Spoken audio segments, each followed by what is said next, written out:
Hello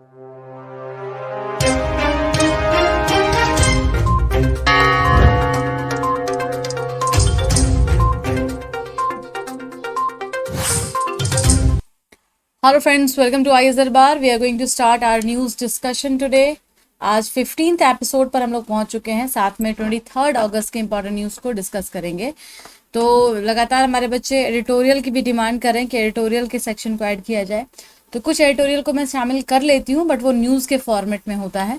और आगे मैं कोशिश करूँगी कि स्पेसिफिक एडिटोरियल को भी रखा जाए। साथ में हम लोग आज करंट अफेयर्स के न्यूज़ को जीएस से लिंक करते हुए पढ़ेंगे। और ऑब्जेक्टिव क्वेश्चंस तो होंगे ही, जो कि आपको साथ साथ में बताया जाता है, उसका आंसर भी बताया जाता है। ध्यान से सुना कीजिए, नोट किया कीजिए। हिंदी माध्यम के जो भी स्टूडेंट हैं वो बिल्कुल परेशान ना हो। कोई भी वर्ड आपको लगता है समझ में नहीं आ रहा है तो आप मैसेज करके पूछ लीजिए मुझसे या कॉल कर लीजिए। हाँ, कई बार ये होता है कि आपको स्पीड ज़्यादा लग रही होगी। अगर स्पीड ज़्यादा लगे तो आप वीडियो का जो स्पीड है यूट्यूब का, उसको स्लो कर लीजिएगा, है ना। या एप्लीकेशन पे भी आपको स्पीड स्लो करने का ऑप्शन आता है। और अगर कोई कॉन्सेप्ट आपको तब भी ना समझ में आए तो मुझे कॉल कर सकते हैं आप लोग जो क्लास के बच्चे हैं, और मैसेज कर सकते हैं, ठीक है। तो आइए स्टार्ट करते हैं। आज हम लोग फर्स्ट न्यूज़ देखेंगे विच इज़ बेस्ड ऑन एशियाई शेर या फिर एशियाटिक टाइगर, ठीक है। एशियाटिक टाइगर से जुड़ा हुआ ये न्यूज़ है।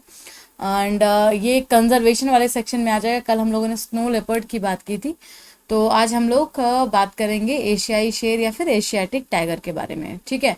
तो इनका जो मेन हमें क्या क्या जानना है इनके बारे में। सबसे पहले तो ये रहते कहाँ हैं, इनका घर क्या है। जैसे अगर आपका नाम पूछा जाए तो फिर आपसे ये पूछा जाएगा ना आपका पता क्या है। तो एशियाटिक टाइगर, आपको नाम पता चल गया। इनका जो पता है, इनका जो घर है वो गिर फॉरेस्ट में है, गुजरात में है। गिर फॉरेस्ट राष्ट्रीय उद्यान, गिर नेशनल पार्क है, वाइल्ड लाइफ सेंचुरी भी है। तो वहीं पर ये रहते हैं, पाए जाते हैं एशियाटिक टाइगर। और IUCN की रेड लिस्ट में ये एंडेंजर्ड कैटेगरी में, ध्यान दीजिएगा, एंडेंजर्ड कैटेगरी में है। साइट्स में जो अपेंडिक्स 1 है, परिशिष्ट 1, यानी कि हाईली प्रोटेक्शन में रखा गया है। और जो वाइल्ड लाइफ प्रोटेक्शन एक्ट है, वन्य जीव संरक्षण अधिनियम 1972 के तहत शेड्यूल 1 यानी जो अनुसूची 1 है वहां पर रखा गया है। अब अगर आपको पूछा जाएगा कि स्नो लेपर्ड का IUCN स्टेटस क्या है, तो आप क्या बताएंगे? वल्नरेबल है। कल हमने डिस्कस किया था ना। लेकिन साइट्स और वो जो वाइल्ड लाइफ प्रोटेक्शन एक्ट के तहत दोनों सेम है। वैसे यहाँ पे एशियाटिक की हम बात करेंगे, टाइगर की, तो इसमें जो IUCN का स्टेटस है वो तो एंडेंजर्ड है, राइट। ध्यान दीजिएगा, ये आपका मैच करता हुआ है कि मतलब साइट्स भी हाईली प्रोटेक्शन दिखा रहा है, वाइल्ड लाइफ प्रोटेक्शन एक्ट के तहत भी हम इसको पूरा प्रोटेक्ट कर रहे हैं, हाईली कंजर्व करने की कोशिश कर रहे हैं, और IUCN में भी एंडेंजर्ड कर दिया गया, मतलब कि इनको खतरा ज़्यादा है तो प्रोटेक्शन ज़्यादा मिलना चाहिए। खतरे किससे होते हैं तो आपको मालूम ही है। सबसे पहले तो जो ह्यूमन एनिमल कॉन्फ्लिक्ट होता है, मानव, आप उनके घर में चले जाइए, वो आपके घर में चले आए, तो उस चक्कर में दोनों की लड़ाई शुरू हो जाती है। और उससे क्या होता है, शिकार भी होता है, अवैध शिकार भी होता है, इलीगल पोचिंग होता है। इलीगल पोचिंग में क्या है कि आपको मालूम है कि जो टाइगर्स की स्किन है वो काफ़ी महंगे बिकते हैं, और इस तरीके से लोग गलत तरीके से इनका शिकार कर लेते हैं, ठीक है। फिर जेनेटिकली कुछ प्रॉब्लम्स अभी आ रही हैं, उसमें भी खतरा महसूस हो रहा है। या कुछ ऐसे जो रोग हैं, जैसे अभी कोरोना आ गया था, तो जो पशु पक्षी होते हैं उनके लिए भी इस तरह की कोई महामारी अगर फैल जाती है, जैसे कैनाइन डिस्टेम्पर था, एक बीमारी आई थी, गिर में ही था, तो उसकी वजह से भी कई सारे टाइगर जो है वो मारे गए थे। तो इस तरीके से ये सब खतरे हैं जिनसे बचाना पड़ेगा एशियाई टाइगर को।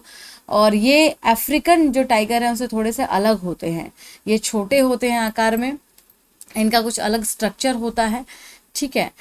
अब आइए अगले न्यूज़ पर चलते हैं, विच इज़ CPEC अथॉरिटी से जुड़ा हुआ है। CPEC क्या है? आपका चाइना पाकिस्तान इकोनॉमिक कॉरिडोर। क्या है? China Pakistan economic corridor. हम अथॉरिटी की आज बात करेंगे यहाँ पर, प्राधिकरण आप इसको हिंदी में बोल सकते हैं। न्यूज़ क्या है? न्यूज़ ये है कि इतनी जो बड़ी अथॉरिटी थी CEPC की, उसको अभी खारिज कर दिया गया है, ख़त्म कर दिया गया है। और पाकिस्तान ने ये फैसला लिया है, मंजूरी दोनों देशों ने दे दिया एक दूसरे को, चाइना पाकिस्तान ने, और ये इस अथॉरिटी को ख़त्म कर दिया गया है, ठीक है। तो ये इसका प्रोजेक्ट कितना था, 760 US डॉलर बिलियन का था, मतलब बहुत बड़ा प्रोजेक्ट था ये। और अभी इस प्रोजेक्ट को जो अथॉरिटी है CPEC, इसको ख़त्म करने की मंजूरी दे दी गई है। अब हम CPEC के बारे में थोड़ा सा जानेंगे। तो CPEC है क्या, जो चाइना पाकिस्तान इकोनॉमिक कॉरिडोर है। देखिए अक्सर न्यूज़ में रहता है और इंडिया भी इसको लेकर के काफ़ी सजग रहता है, ठीक है, क्योंकि इंडिया का जो अपर रीजन है, जो नदर्न रीजन है, वहाँ पे जो POK वाला हिस्सा है, पाकिस्तान ऑक्यूपाइड कश्मीर जो है, वहाँ से ये होकर के गुजर रहा है। तो जाहिर तौर पर वो हिस्सा भारत का है और भारत में ऐसे किसी भी फॉरेन डेवलपमेंट के हो रहा है और भारत से मंजूरी नहीं ली जा रही है, तो ऑब्वियसली इसको लेकर के काफ़ी इसमें जो डिस्कशन और डिबेट है वो चल रहा है। इंडिया इसको लेकर के काफ़ी सख्ते में है। हालांकि जो पाकिस्तान और चाइना का न्यूज़ है वो क्या है, देखिए इस कॉरिडोर में इनका टारगेट ये था कि आपकी देखिए इमेज भी है इसकी, आपको मैं दिखाती हूँ यहाँ पे। चाइना से काशगार से होते हुए ये इतना सा हिस्सा गिलगित बाल्टिस्तान ये POK में आता है, जो कि भारत का हिस्सा है। और यहाँ से फिर ये इस्लामाबाद में एंट्री कर लेता है पाकिस्तान में, लाहौर होते हुए ये ग्वादार यहाँ अरेबियन सी वाले हिस्से में इधर आकर के मिलेगा। तो ये एक ऐसा इकोनॉमिक कॉरिडोर बना रहा है चाइना, जिसमें कि पाकिस्तान की पूरी मदद लेकर के चाइना सीधा यहाँ से सामान अपने अरेबियन सी इधर पहुँचाते हुए इस एरिया में जा सकता है। तो इसीलिए ये एक इकोनॉमिक कॉरिडोर की तरह वो बना रहा है। भारत को क्या दिक्कत है, भारत को ये दिक्कत है कि भाई मेरे घर से होते हुए तुम क्यों जा रहे हो, पाकिस्तान जाना है तो तुम सीधा पाकिस्तान चले जाओ, ठीक है। बट चाइना भी कुछ ना कुछ अलग करता रहता है जिससे कि भारत को परेशानी हो। तो ये लाया गया था 2019 में, अथॉरिटी 2019 में एक ऑर्डिनेंस के तहत लाया गया था। अच्छा, इसको हटाया क्यों जा रहा है, अचानक से कैसे खत्म करने की बात चल गई।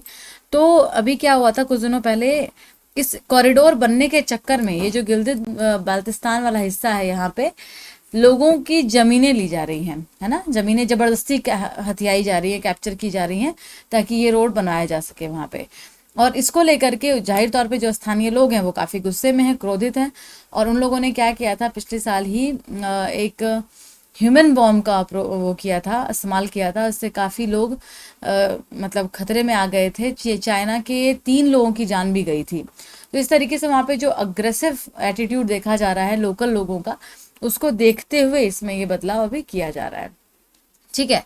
तो आई होप आपको CPEC का कॉन्सेप्ट थोड़ा समझ में आ गया होगा। 3000 किलोमीटर का ये एक लंबा रूट है, जो पूरा क्षेत्र है वो पूरा जो रोड बनेगा, कितना लंबा मार्ग होगा, तो 3000 किलोमीटर का होगा। और इसका एम सीधा वही है, ग्वादार पोर्ट तक पहुंचना, ग्वादार बंदरगाह तक जो पाकिस्तान में है वहां तक पहुंचना और अपने इकोनॉमिक एक्टिविटी को बढ़ाना, ये चाइना का उद्देश्य है।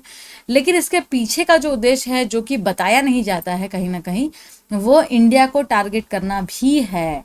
चाइना ये दिखाना चाहता है भारत को कि देखिए हम आपके घर में से होते हुए जा रहे हैं और आप कुछ नहीं कर पाएंगे। तो ये एक चैलेंज कहीं ना कहीं चाइना इंडिया को हमेशा करता रहता है, डायरेक्टली और इनडायरेक्टली, ठीक है। तो इसको ध्यान में रखना है, जो भी बातें मैंने आपको यहाँ पर बताई हैं। अब चाइना के स्ट्रिंग ऑफ पर्ल्स के बारे में मैंने आपको पहले भी बताया है कि स्ट्रिंग ऑफ पर्ल्स क्या है। मोतियों की एक माला चाइना बनाने की कोशिश कर रहा है। कहाँ पर, भारत के आसपास हर जगह पर पोर्ट डेवलपमेंट कर रहा है। चिटगांव बांग्लादेश में एक पोर्ट डेवलप कर रहा है, हम्बनटोटा श्रीलंका में डेवलप कर रहा है, पोर्ट सूडान जो है सूडान में वहाँ डेवलप कर रहा है, मालदीव, सोमालिया, सेशल्स, इन ग्वादार पोर्ट, इन सभी जगह पर चाइना अपने इन्वेस्टमेंट कर रहा है ताकि इंडिया को वहाँ पर काउंटर कर सके, ठीक है। आपके सामने क्वेश्चन है, इसका आंसर आप लोग बहुत ही आसानी से बता देंगे। Belt and road initiative is sometimes mentioned in news in the context of the affairs of 2016 का ये क्वेश्चन है, प्रीलिम्स का क्वेश्चन है। अब आपको बताना है, ये प्री में पूछा गया है कि ये कौन से देश से संबंधित है। Belt and road initiative, African union, Brazil, European union या फिर चाइना। आंसर अभी अभी आपको मैंने बताया, डिटेल में डिस्कस किया है। आंसर बताइए।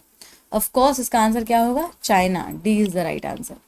अगला न्यूज़ है फेशियल रिकॉग्निशन टेक्नोलॉजी से जुड़ा हुआ। फेशियल रिकॉग्निशन टेक्नोलॉजी में क्या होता है, इसके नाम में ही है फेशियल, फेस, आपका ये चेहरा है फेस, इसको रिकॉग्नाइज कर लिया गया, पहचान लिया गया, ठीक है। किसके द्वारा, एक टेक्नोलॉजी के द्वारा। तो आपके फेस को एक टेक्नोलॉजी के द्वारा पहचाना गया। तो इसका इस्तेमाल किस में किया जाएगा, क्राइम रेट को कम करने में, क्राइम को जैसे कोई भी क्रिमिनल है उसको पकड़ने में FRT का इस्तेमाल किया जा रहा है। न्यूज़ क्या है? न्यूज़ ये है कि दिल्ली पुलिस ने एक RTI डाला दिल्ली पुलिस के यहाँ पे फ्रीडम फाउंडेशन ने, इंटरनेट फ्रीडम फाउंडेशन है, उसने एक RTI डाला। और वो किसके लिए था? दिल्ली पुलिस के लिए था। तो ये पता चला कि दिल्ली पुलिस 80% तक मैच करती है, किसी के फेस को 80% तक मैच करती है, और फिर वो ये बताती है कि अच्छा हाँ ये आदमी सेम है और इसको पकड़ लिया जाए।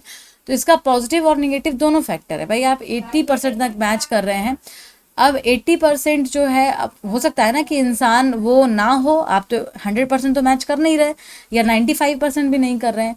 तो इसी के लिए ये अगर पॉजिटिव है, तो वहीं दूसरी तरफ निगेटिव भी है कि सिर्फ 80% में आप कैसे पहचान कर सकते हैं कि वही इंसान क्रिमिनल है या नहीं है। तो देखिए यहाँ पे क्या होता है, पहले कैप्चर किया जाता है फोटो, फिर उसको बाहर निकाला, एक्सट्रैक्ट किया जाता है, उसके बाद इस फोटो को बाकी लोगों से कंपेयर किया जाता है, मिलाया जाता है।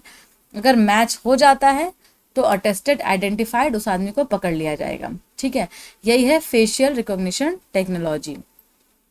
अब इस पे क्वेश्चन पूछा गया है, आपको बताना है इसका आंसर कि फिंगर प्रिंटिंग स्कैनिंग के अलावा किसी भी व्यक्ति की बायोमेट्रिक पहचान में निम्नलिखित में से किसका उपयोग किया जा सकता है? फिंगर प्रिंट के अलावा अगर हमें पहचानना हो आदमी को, तो हम कैसे कैसे पहचान सकते हैं? Iris scanning. इरिस क्या होता है? आंखों में जो वो पतली पुतली होती है ब्लैक कलर की, तो उससे, या फिर रेटिनल स्कैनिंग, रेटिना को स्कैन करके, वॉइस रिकॉग्निशन करके, आवाज़ से पहचान करके। आंसर क्या होगा? जाहिर तौर पर आंसर तीनों ही होगा। जब भी टेक्नोलॉजी की बात आए, साइंस की बात आए, तो वहाँ पर ज़्यादातर में ऑप्शंस तीनों ही होते हैं। ठीक है, यहाँ पे आप लॉजिकल भी सोच सकते हैं, तीनों होगा। अगला न्यूज़ है, India's first indigenously developed HFC बस, हाइड्रोफ्लोरोकार्बन से बना हुआ भारत का पहला बस, जो कि भारत ने ही बनाया है, लॉन्च किया गया है। Union minister state of science and technology ने लॉन्च किया है। विज्ञान और प्रौद्योगिकी जो राज्य मंत्री हैं उन्होंने इसको लॉन्च किया। ठीक है, तो याद रखिएगा, किसी को दिक्कत तो नहीं है? हिंदी मीडियम वाले समझ में आ रहा है? देखिए मैं बोलती तो सारा हिंदी में ही हूँ और सारा कुछ लिखा होता है हिंदी में, तो आप इसको नोट्स में ज़रूर लिखिए जो लोग एग्ज़ाम देने वाले हैं।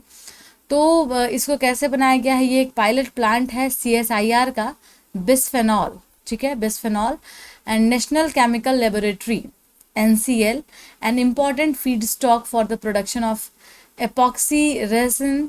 तो इन लोगों ने मिल करके इसको इनाग्रेट किया है, बनाया है, कई सारी चीज़ों का इस्तेमाल किया गया है, प्लास्टिक्स वगैरह का, फिर उसके बाद उसको बनाया गया, उद्घाटन किया गया।